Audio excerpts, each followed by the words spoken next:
Hey BraveCo men, I am here to tell you about our BraveCo testimony book, the Father's Edition. This is chock full of incredible testimonies of God coming through for men, for marriages, for finances. And here's why it's important. In Revelations, it says that we overcome by the blood of the Lamb and the word of our testimony. And that is what happens when you get other people's testimonies as you get their breakthrough. And so I want you to check out this book. If you want something that you can give to your son, you can give to your father, you can give to a friend that will really help them out in life, this book is it. You can go to braveco.org and pick up your copy today. We live in a time where masculinity is shamed and men don't know what it means to be a man. As a pastor and counselor, I've spent the better part of my life equipping and training others. My goal with this show is to translate my hard-earned experience into tools and tactics to help you become stronger as a man. This is the BraveCo podcast. I'm your host, Jason Bellet.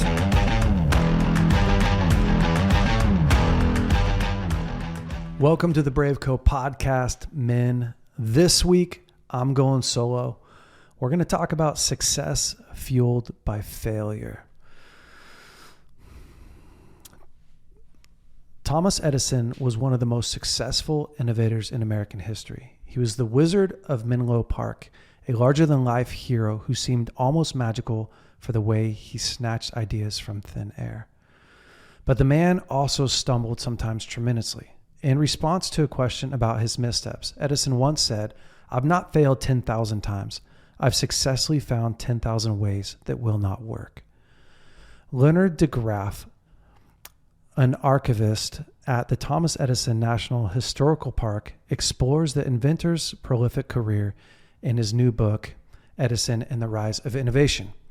The author offers new documents, paragraphs, and insights into Edison's evolution as an inventor, not to forget those creations that never saw wild success. One of the things that makes Edison stand out as an inventor was he was very good at reducing the risk of innovation.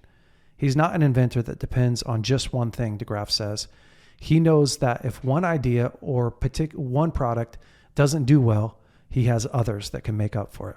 Chances are you haven't heard of Edison's botched ideas, several of which are highlighted here because the Ohio native refused to dwell on them. De Graaf says, Edison is not a guy that looks back. Even for his biggest failures, he didn't spend a lot of time wringing his hands and saying, "Oh my God, we spent a fortune on that." He said, "We had fun spending it." Edison, who made an early name for himself, improved the telegraph, moved to Boston in 1968 to expand his network and find investors. By night, he worked at wires, taking press reports from New York for Western Union. By day, he experimented with new technologies, one of which was his first patented invention, an electrographic vote recorder. The device allowed officials voting on a bill to cast their decision to a central recorder that calculated the tally automatically. Edison dreamed the invention would save several hours of public time every day in the session. He later reflected, "I thought my fortune was made." But when he took the vote recorder to Washington, Edison was met with a different reaction. Political leaders said, "Forget it." De Graaf says, there were almost no interest in Edison's device because politicians feared it hurt the vote trading and maneuvering that happened in legislation process. It was an early lesson. From that point on, de Graaf says, he vowed that he would not invent a technology that didn't have an apparent market, that he wasn't just going to invent things for the sake of inventing them, but to be able to sell them. I have to suspect that even Edison, as young and as an inexperienced innovator at that point, would have had to understand that if he can't sell his invention, he can't make money. The electric pen. As railroads and other companies expanded in the late 19th century, there was a huge demand for tools administrative employees could use to complete tasks, including making multiple copies of handwritten documents quicker. Enter the electric pen. Powered by a small electric motor and battery, the pen relied on a handheld needle that moved up and down as an employee wrote. Instead of pushing out ink The pen punched tiny holes through the paper surface. The idea was that employees could create a stencil of their documents on wax paper and make copies by rolling ink over it, printing the words onto blank pieces of paper underneath. Edison, whose machinist, John Ott, began to manufacture the pens in 1875, hired agents to sell the pens across the mid-Atlantic. Edison charged the agents $20 a pen. That agent sold them for $30. The first problems with the invention were purely cosmetic. The electric pen was noisy and much heavier than those employees had used in the past. But even after Edison improved the sound and weight problems, problems still persisted. The batteries had to be maintained using chemical solutions in a jar. It was messy. By 1877, Edison was involved in the telephone and thinking about what would eventually become the phonograph. He abandoned the project and assigned the rights to Western Electric Manufacturing Company. Edison received pen royalties into the early 1880s. Even though the electric pen wasn't a home run for Edison, it paved the way for other inventors. Albert B. Dick purchased one of the pen's patent technologies to create the mimeograph, a stencil copier that spread quickly from schools to office to churches, DeGraff says. And while it was hard to trace for sure, the electric pen is often also considered the predecessor of the modern tattoo needle. The tinfoil phonograph.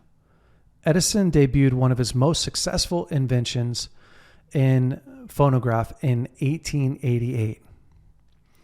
I've made some machines, but this is my baby, and I expect it to grow up to be a big feller and support me into my old age, he once said. But getting a perfect machine to market was a journey that took nearly a decade and plenty of trial and error. Edison's entree into a sound recording in the 1870s was in some ways an accident. According to DeGraff, Edison was handling the thin, I'm not a great reader, diaphragm the early telephone used to convert words into electromagnetic waves, and wondered if reversing the process would allow him to play the words back. It worked. At first, Edison modeled the invention on spools of paper, tape, or groove paper discs, but eventually moved into a tinfoil disc. He developed a hand-crank machine called a tinfoil phonograph as he spoke into the machine and cranked the handle. Metal points traced grooves into the disc. When he returned the disc to the starting point and cranked the handle again, his voice rang back from the machine. The machine even worked on Edison's first test, the children's rhyme, Mary Had a Little Lamb. Reporters and scientists were blown away by the invention. DeGraff argues it helped make Edison a household name.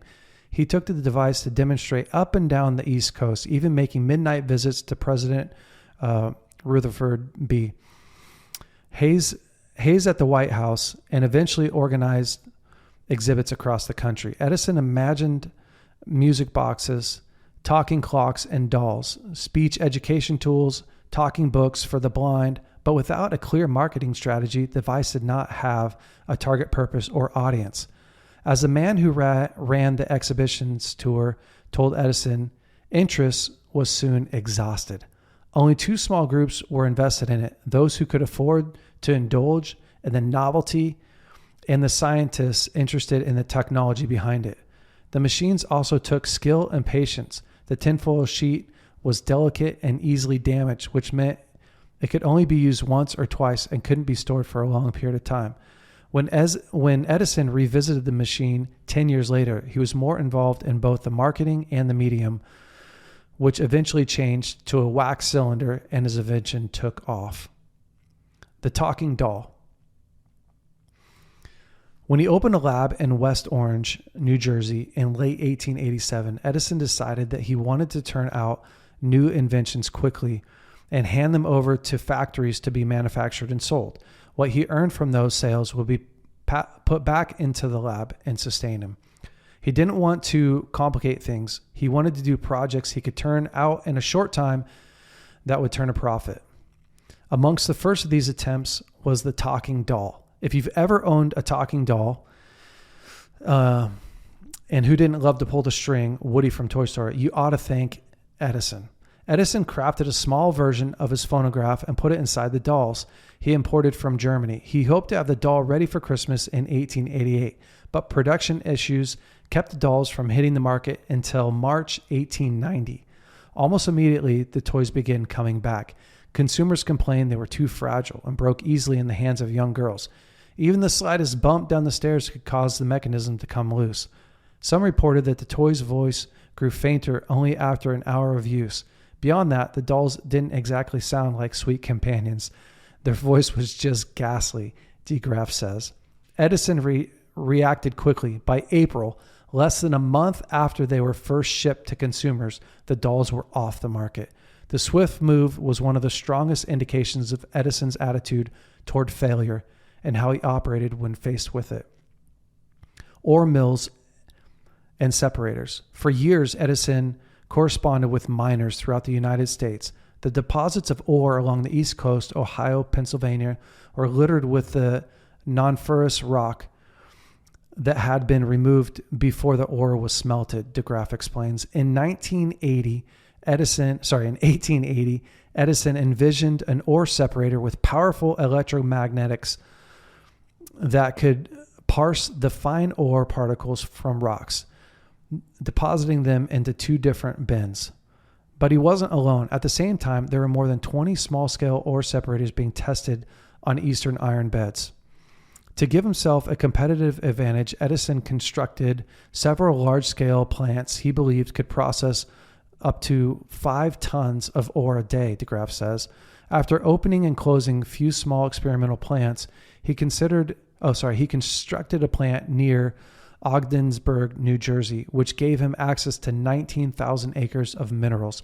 Edison managed the plant in Ogdensburg, a change of pace for the inventor. The endeavor presented issues from the very beginning. The giant crushing rolls, 5-foot by 6-foot tools Edison hoped would crush rocks up to 6 tons that were crucial to the plant's operations, were all but useless when they debuted in 1894. As Edison redesigned them, his employees discovered the plant's elevators had deteriorated, which meant he would have to rebuild an entirely new elevator system. Edison never quit getting the lab to full capacity. He fixed machines a dozen of times over, all steps in the process, from crushing to separating to drilling. The work came with a hefty price tag, which Edison nor his investors could cover. Ore milling was a failed experiment Edison took a decade to let go, an uncharacteristically long time for the quick-stepping inventor. Edison's home service lab. Before there was Netflix or Redbox, there was Edison's Home Service Club. In the 1900s, Edison's National Phonographic Company rolled out a number of less expensive machines so people could bring entertainment, mostly music, into their homes. His and the other major phonographic companies, including Victor and Columbia, manufactured the machines as well as the records they play. Edison believed his records were superior, DeGraff says, and thought by giving buyers access to more of his catalogs was the only way to prove it. He rolled out the club in 1922, sending subscribers 20 records in the mail each month. After 2 days, they selected the records they wanted to order and sent the samples on to the next subscriber. The service worked well in small clusters of buyers, but mainly them in New Jersey. Edison refused to let celebrities endorse his product or do much of the widespread advertising. Victoria and Columbia both had much more effective mass circulating advertising campaigns that stretched across the country, something that was way beyond Edison's ability, DeGraff says. The company just didn't have the money to implement something like that on a national scale. Up to this point, most markets were local or regional. They're not operating on a national basis, and the success is contingent on the very close personal relationships between the customer and the business person, which is exactly what Edison tried to achieve with the club and other plans for the phonograph, including a sub-dealer plan that placed the records and devices in stores, ice cream parlors, and barbershops for demonstration, then tasked the owners with sending Edison the names of potential buyers. The key to mass marketing is lowering the cost of production and recovering profits by selling more of it. But that was a radical idea in the 1880s and 1890s. There were some manufacturers, Edison among them, that just didn't believe that you'd be able to succeed that way. Mass marketing today is so successful, we assume it's just common sense, but it's a commercial behavior that had to be adopted and understood, says DeGraff. This is the last one, home projecting kinetoscope.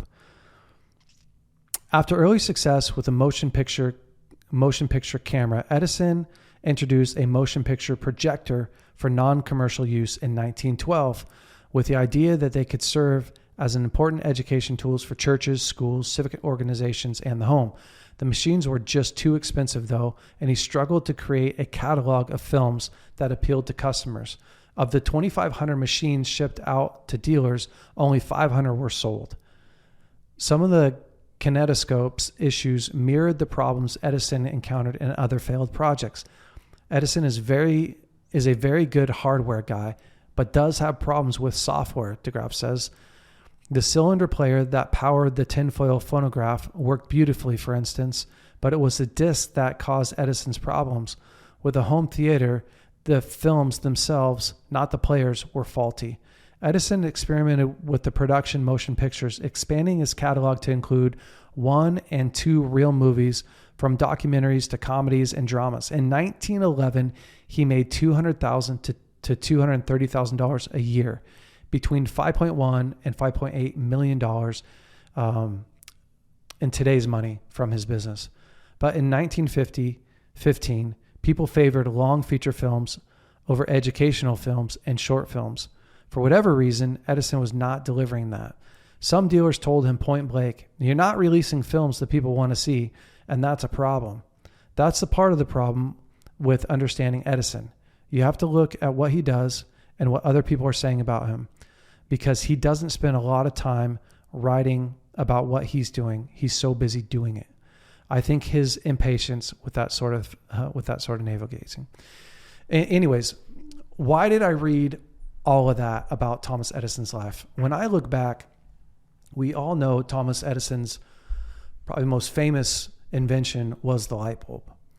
And in response to a question about his missteps, which is what I read in the beginning, I just love what Edison says. He says, "I've not failed 10,000 times. I've successfully found 10,000 ways that will work," specifically about the light bulb. So much of success in our life hinges off of our ability to handle failure. And I'll be the first one to say, I don't love failing.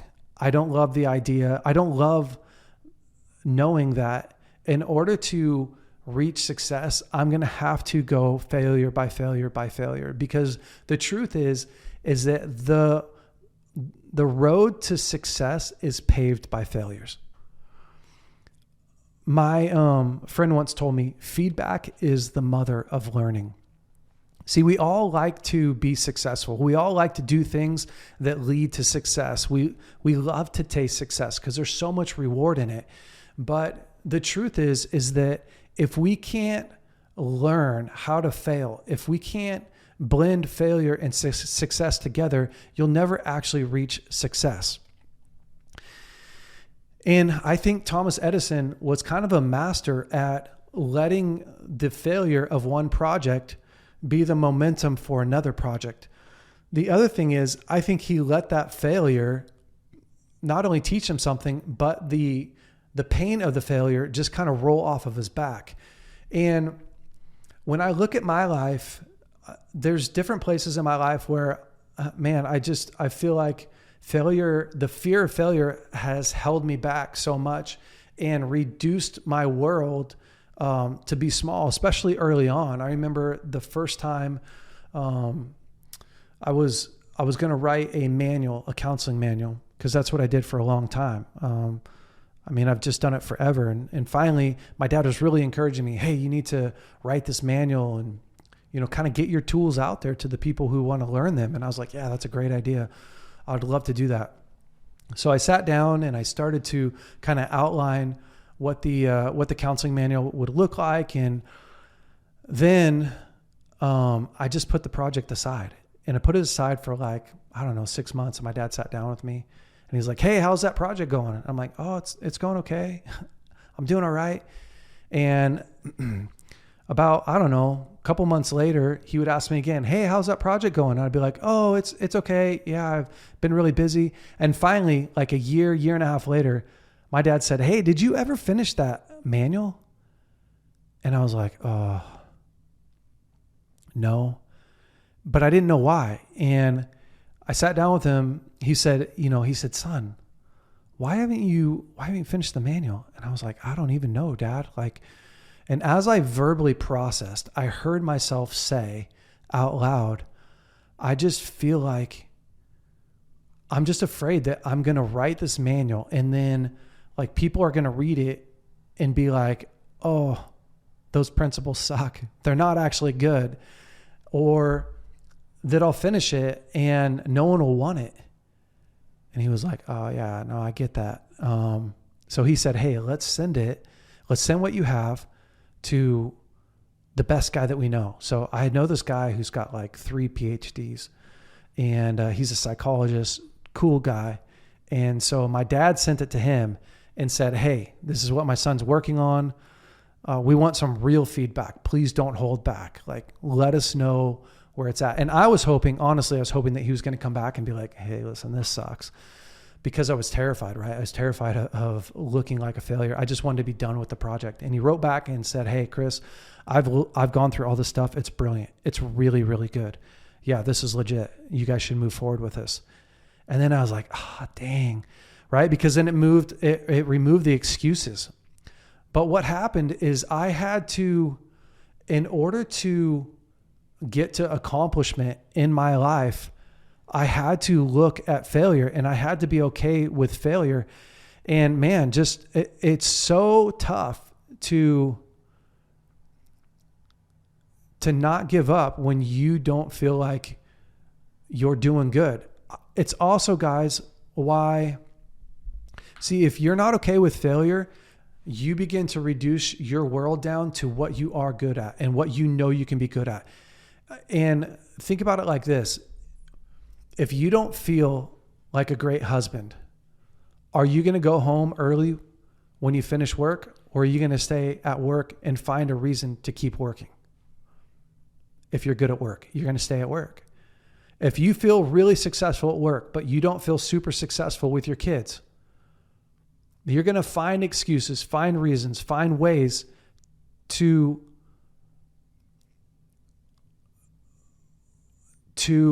validate your need to stay at work longer and validate why you shouldn't be home sooner. I mean, I'm not taking myself out of this equation. I'm saying, no, this is what I do. This is what we do. This is the temptation, right? Is I know how to do this really good. I know how to do work. I know how to be successful there. I don't feel like a success at home. I'm going to avoid that. Or it could be vice versa, right? I feel really successful in my hobbies. I don't feel really successful at work. So instead of focusing, growing, learning how to feel successful at work, I pour myself into my hobbies, and I just reduce any chance of growing, of taking more ownership at work, of becoming a leader, of becoming a vital person. And these areas in our life that stay really small, that become pain points in our life, often stay weak and become pain points because we have a really hard time breaking through the barrier of failure. But John Maxwell says it like this. He says, you can't separate failure and success. They're one and the same.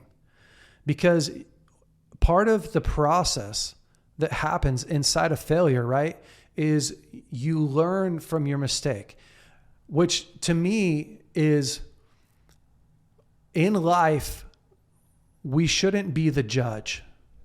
we should be the scientist. In most of life, we should take our judge hat off and put on the scientist hat. See, because a scientist he doesn't care whether something works or doesn't work. He cares why it works or why it doesn't work. And he begins to eliminate, right? Objectively, there's not necessarily emotions involved in it. It's not like, oh, I didn't do a good job with my wife in that conversation. I'm just never going to be good at that. I'm not good at these conversations. A scientist would go, well, what happened in that conversation? Where did it go wrong? Why did it go wrong? Okay, has this person ever had the right training? Do they have the right tools? Do they know how to manage when his heart rate got up, when fear entered the equation, when he felt scared, when his emotions got into it? Oh, that's what he doesn't know how to do. See, the scientist is a problem solver. Scientist is full of hope. He's going, there's a will, there's a way. We just have to figure out the right combination. The judge, not so much. The judge is just going right, wrong. You're good at it. You're not good at it. And we are so bad. Guys, we're so bad about judging ourselves and judging other people that we're just keeping ourselves from really our full potential. So John Maxwell, his whole idea, right, is that you have an idea, you have a thought, you have something that you want to perfect. Could be communication, could be something at work, and you try it, right? You go after it, you try it, and you fail. Now, part of his success, I can't remember what he calls it, so success cycle is you try it, you fail, then you reflect. Then you make the appropriate changes and you retry again. And you get some success. And then you just keep doing that up further and further and further, right? And so you try to go for more success, you fail, and you again reflect back on what happened, why it happened, you make the appropriate changes, you try again. And you're just continuing that process throughout your whole life. See, guys, failure was never meant to be final. It was supposed to be a teacher in our life. It was supposed to be an instructor. It was supposed to be, in some ways, a friend. And when we treat failure as final, it becomes the final word in our life. It becomes the judge. The thing that it's writing death sentences. It's you get locked up, in what you can't do and what you're not good at.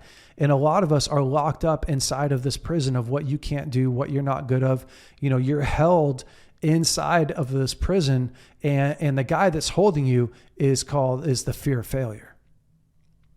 But we have to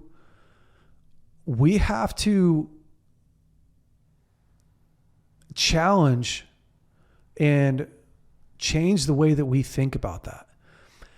The question that I want to ask you guys, that I want you to ask yourself is, what things in your life were you going after that you put down because you didn't think you were going to be good at it, or because there was pain involved in it that you need to pick back up again? Some of you, it could be you started counseling because you had an area in your life that you wanted to work on and you didn't see some improvement. So you put it down. Some of you, it would be, it could be a project that you were working on. For others, it's your marriage. For others, it's your kid. It's your relationship with kids. Some of you, it just goes on and on and on. I want you guys to think about what's actually going on in your life. What is fear, the fear of failure, keeping you from? I was recently meeting with someone, and I'm not going to tell you if it's a guy or girl because I really want to keep it discreet, but they were dealing with just a ton of hopelessness, having a really hard time getting motivated in life. And because they didn't see a lot of success in their life, even from a young child, life was really painful. And what happens when you live a painful life, when mom and dad don't really do a good job caring for you, when your brothers and sisters don't pay a lot of attention to you, is you begin to learn that it doesn't really matter what you do in life. It's painful. There's no way out of the pain. There's no way to really improve. And when that begins to happen, you quit trying. It's not just that you want to quit trying. It's when it happens so early in your life, 5, 6, 7, 8, 9, 10, 11 years old, you literally don't know how to make life better. And you're really pretty powerless to make life better. So you adopt hopelessness. And hopelessness, guys, is a mortal wound. Living life without hope. See, without hope, hope is an energy. Hope energizes us. Hope gives us this idea that somehow, some way, I mean, I would venture to say that Edison was full of hope. He was full of this driving force that said somehow, some way, I can take these ideas and turn them into gold. If I just put enough time, effort, and energy, this is going to turn out better. Well, when you grow up in a home where it doesn't really matter how many times you try, it ends up in pain. And every time beyond that, furthermore, the more times you try and fail, the more painful it gets, right? We all know that. So eventually you quit trying. Welcome to the prison. Then when you get older, what happens is you take the same mindset that you had as a child into your adult life. It doesn't matter how hard I try. I'm always going to be a failure. If I try and fail, it's going to lead to more pain. And you are so unwilling to risk anymore. And your life becomes this pain management, right? Like, I'm in pain. I don't want to be in more pain. So I keep the misery that I have. You see women who live in abusive relationships with men. You see them act this out. Why do they stay in an abusive relationship? Because the hell that I'm in is better than the hell that I don't know. That's their outlook on life. If you're on the outside, if you're living a hope-filled life, you look at a woman who's being beat, and when the cops come over and she makes excuses for him and lies for him, we all on the outside go, what the heck? Why is she doing that? It doesn't make any sense. Oh, it's the fear. It's the fear of pain. It's the fear of failure. It's the belief that my life is always going to be in pain. My life's not going to get any better. And again, the hell that I know is better than the hell that I don't know. But here's how we get out of that is you have to build a life of hope. How do you use failure to your benefit? Here's the thing, guys. It's not just about changing one thing, like, okay, I'm going to see my failures as successes. It's like this. You have to change what you see as success. So let me ask you this. If you do one push-up today, did you get any stronger? No. If you do 2 push-ups, did that do anything to you? No. If you fast for 1 meal and you look in the mirror, are you going to see any results? No. Oftentimes, this is the way that we look and we attack life. We look at life like, okay, I'm not afraid of failure. I'm going to try something. And then you try it one time. You do a set of 30 push-ups. You wake up the next day and you look in the mirror and you're like, I don't look any bigger. I mean, I don't look like Jason Ballatin. Guys, this body took a long time. I'm joking. But we do that, right? We get on a diet for a little bit, or we start to eat better. Maybe you don't call it a diet. Maybe change your eating patterns, and you look in the mirror, and your measure of success, you're measuring success hour by hour. And most things in life, you can't actually see any improvement hour by hour. You can only see improvement month by month, at minimum week by week, and month by month, and year by year. And that's often why we don't end up at the destination that we want to, is because the way that we're measuring success and failure isn't actually accurate.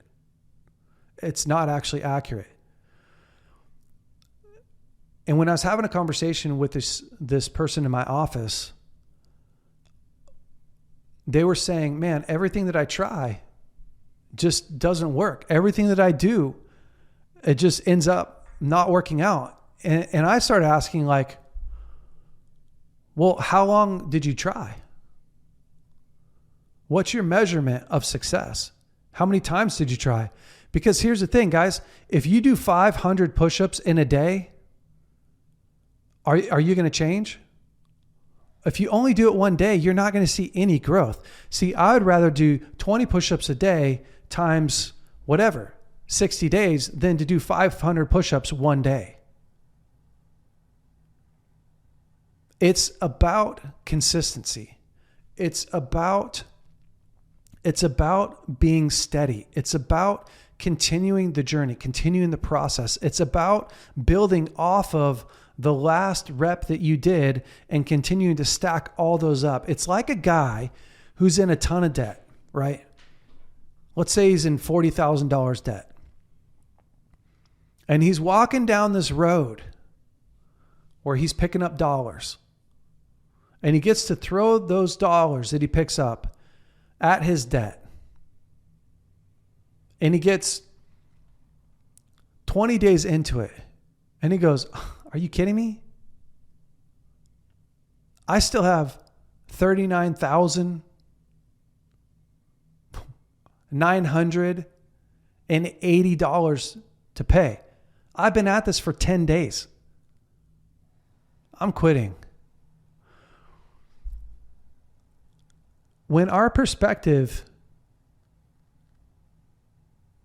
when we expect unrealistic things to happen from our minimal effort, when our measure of success is off, is uncalibrated, isn't right,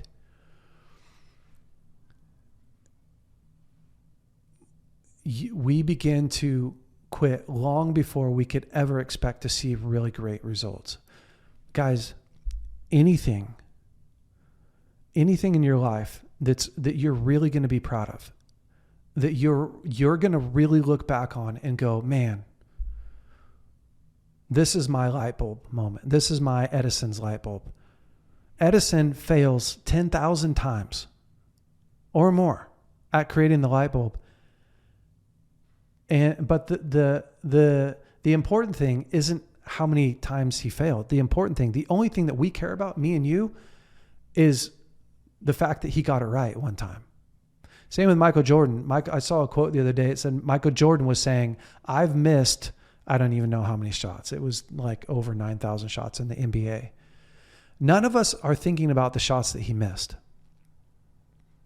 You don't go, oh, Michael Jordan is arguably the greatest of all time because he only missed X amount of shots. No, what we care about is his performances, his overall performance, his consistency. Well, you go, man, a guy that fails 9,000 times, is that a consistent person? Look at baseball. What's a really good batting average in baseball is hitting 3 out of 10 balls. 3 out of 10 is good. If you hit 500 in baseball, if you hit the ball 50% of the time, you're like exceptional. I mean, think about it, guys. Like, how are you measuring success in your life? And more importantly, are you willing to go down the path, the path of consistency? Learning to build off of your failures, learning to get feedback. Like the scientist, when a scientist gets in a lab, he doesn't expect to design or to build or to create something perfectly the first time. He has this mentality. His mentality is, I'm going to learn this thing that I learned, this experiment, this failed experiment is going to be the stepping stone for this next one, for this next one, for this next one. And when I combined all those together, it's actually a path. It's actually a stepping stone up this mountain of success. And if I do enough experiments, I will finally get the perfect combination that will whatever, solve a headache, cure Lyme's disease, cure cancer. The scientist isn't thinking, I'm going to be one and done, one hit wonder. I'm going to try it one time and figure this out. So here's what we need to do. We need to change the way that we look at failure. You need to make sure that your past isn't tainting the way that you're approaching your present and your future. And quit measuring success by thinking, if I try really hard today, quit measuring it in short-term gratification. Quit going, man, I tried really hard for a week and I don't feel any better. That's just the dumbest thing. It's not going to work. It's never going to work for us. So what we can do is we can begin to build habits, build healthy habits in our life. A great book for anyone to read would be Tiny Habits. I love that book. It's, can you build tiny habits in your life that helps to create this ecosystem that leads you down the road to success. Accountability is another great way to continue down the path of success. Set a structure and accountability with it, because we know science says that if a guy has a goal, but he doesn't verbalize that goal and doesn't write it down, there's only a 5% chance that he's going to fulfill that goal that he has. But if he goes and he writes it down and he creates a path and he gets an accountability partner, he's 95% more likely to fulfill that goal. So it's like, start small, guys. Change the way that you see failure. Start small. Measure success the right way. Set a real plan in place and get somebody that's willing to walk that path out with you. And you'll be well on your way to success. Guys, I hope this podcast was helpful for you and really encourages you to get back on the horse, be consistent, and find success through perseverance. Have an incredible week. I'll see you guys next week. Hey guys, thanks so much for listening to the BraveCo podcast. If you like this podcast, would you please rate it, review it, leave us a great comment. And if you like this episode in particular, share it with your friends and family. That helps us to spread the word. Guys, stay brave. We'll see you next week.